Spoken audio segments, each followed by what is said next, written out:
अस्सलाम वालेकुम बेटियों बहनों, उम्मीद है तुम खरीद ना होवगियां। अज मैं अपनी बेटी ने कुछ हैल्प करा रही हूँ स्कूल के काम कि स्कूल च बच्चों का फंक्शन है बच्चों के चोचले छोटे छोटे। मैं तेरी हैल्प करवानी है, बहुत देर लग जाती बेटी नूं। जो साडे दौर हुंदे सी उदों इस तरह की चीज़ां कित्थे हुंदियां सीगियां। उदों तो कोई पेंसिल भी नहीं लैके दिंदा हुंदा सी, कहना इदी काम सार लवो।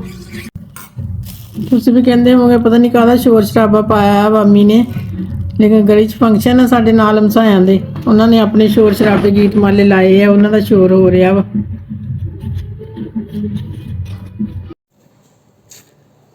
हुण मैं तैनूं अपने स्कूल की कहानी सुनाउण लगी सी। पढ़न का बड़ा शौक सी, उदों लोग पढ़ाउंदे ही नहीं हुंदे सी इन्ना।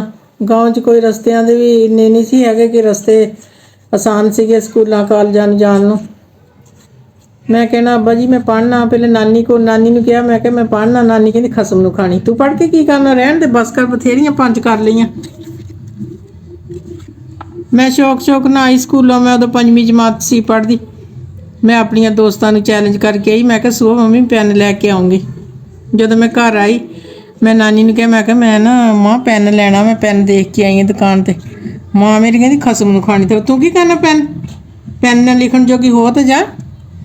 नानी ने मैनू पेन ना लैके दिता। नानी ने मैनू मारियां चपेड़ा 2-4 परां करता। कहती आ मैं तेनों देवां पेन बना के। पेन बनाया, सैल दे सिक्के कढ़ के तो मैनू देता, कहती फड़ा पेन की जगह तो यही इस्तेमाल करते होंगे, यही इस्तेमाल कर ला। मैं इन्ना रोई, मैनू इन्नी शर्म, मैं अपनियां दोस्तां नूं चैलेंज करके आई सी कि मैं सुबह तो मैं पेन लैके आउणा, मैं की लैके जाऊँगी। नाना मेरा कहंदा आ मेरा पुत्त तेन मैं लैके दिना पेन, इनू कही जाण दे, इनू नहीं असली पुछना। आ मेरे नाने ने मैनू फिर पेन लैके दिता। मैं सुबह अपनी दोस्तां नूं जाके दिखाया दूसरे दिन स्कूल च। मैनू बड़ा दिल च रोना भी आवे, गुस्सा भी आवे। मैं क्या की नकारा, एक पेन ते नानी ने मैनू इन्ना मारिया एक पेन बदले। फिर नानी ने जो कहना स्याही लैनी है तख्तियां ते लिखने नूं, तख्तियां दा दौर हुंदा सी, तख्तियां लिखदे हुंदे सी। नानी ने कहना कि है नहीं स्याही साडे कोल, आ मैं तेनों स्याही बना के देवां। इन्ने बदाम तोड़ने, फिर उन्होंने जलाउणा, जला के उन्होंने स्वाह जी राख हुंदी सी ओह कहना इहदी बना लवो, पा लवो शीशियां दे विच ते इहदी बना लवो स्याही, फिर तख्तियां ते लिखो। असीं कहना मां इदां दी असीं लैके स्कूल च जांदे अच्छे लगदे आ, असीं मैं तां नहीं लैके जानी स्कूल च। कहना नहीं मैं तैनूं बना के दिन्नी आ, तूं शीशी स्कूल च लैके चल जी। उन्होंने की पता काहदी बनाई हुई है। हुण तां बच्चों दे चोचले ही इन्ने आ कि बच्चे पढ़दे कम आ ते चोचले बच्चों दे ज़्यादा वा।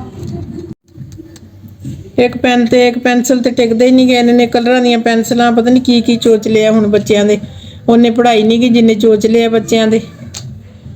मैनू पढ़न का बहुत शौक, मैं अपने अब्बा जी ने मैं कहा अब्बा जी मैं पढ़ना, मैं गांह पढ़ना। मेरे अब्बा जी कहते मैं तेनों हर साल किताबां लिया दिया करूँगा, किताबां पढ़ी जाइयो, होर पढ़ हो गया बस। मैं किताबां गुस्से चक के मारियां, मैं कहा जद तुसीं मेरे पेपर नहीं दवाने तो मैं पढ़ के की करना वा। अब्बा जी कहते कमली होई है तू, कित्थे तेन मैं लैके जावां, ना कोई राह, ना कोई जगह जाण दी, ना कोई सड़कां, ना कुछ, इन्ने मुश्किल रस्ते आ। तेनों रोज़ मैं पेपर दवाउण कित्थे लैके जाया करूँगा, इदी पढ़ी जावो आपे पढ़ हो जाऊगा, इदी कोर्स पूरे हो जाएंगे। अच्छा बच्चों नूं अल्लाह तआला कामयाबी देवे और नेक बनावे। लै भला हुण कोई काम आ पुट्ठे काम ही है बच्चों लई। चंगा भला बंदा सी, मैनूं किहड़े पासे ला दिता, ना स्टीकर मेरे तो लिते ना मैं ला सका। मैं कहा चल बहुत देर हो गई है, बड़ी रात होने वाली है, थक जूगी बैठी कली, मैं हैल्प करा दिन्नी आ। मैनूं अपने ज़माने दीयां गल्लां याद आ गईयां कि हुण बच्चे की कुछ करदे आ। साडा ज़माना किन्ना चंगा हुंदा सी, सस्ता भी हुंदा सी और बच्चे पढ़ भी इन्ना जांदे सी। आ हुण सानूं की पता भी किद्दां किद्दां इत्थे लाउणे आ। बच्चों ने 1 मिनट लगाने, ला के उधर अधर मारने। मैं तो बहुत ही गम ला दी, मैं कहा किते बच्चे फ्रेम अखां ते रह जू ते शीशा बच्चों के बाहर डिग पैणगे निकल के।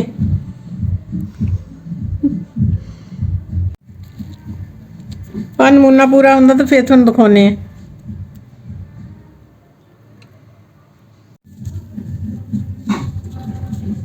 ए लो भी मुकम्मल हो गया।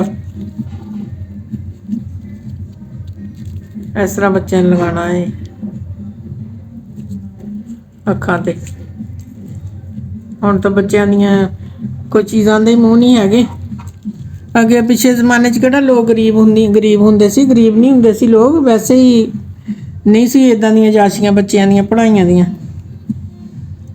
ਇੱਕ ਪੈਨਸਲ ਹੀ ਬੜੇ ਰੋ ਰੋ ਲੱਭਦੀ ਹੁੰਦੀ ਸੀ, ਉਹ ਵੀ ਕੱਚੀ ਪੈਨਸਲ ਹੁੰਦੀ ਸੀ ਕਾਲੀ, ਉਹ ਵੀ ਜਦ ਤੱਕ ਉਹਨੂੰ ਮੁੱਕ ਨਾ ਜਾਣਾ ਉਦੋਂ ਤੱਕ ਘੜਨੋਂ ਨਹੀਂ ਹਟਣਾ।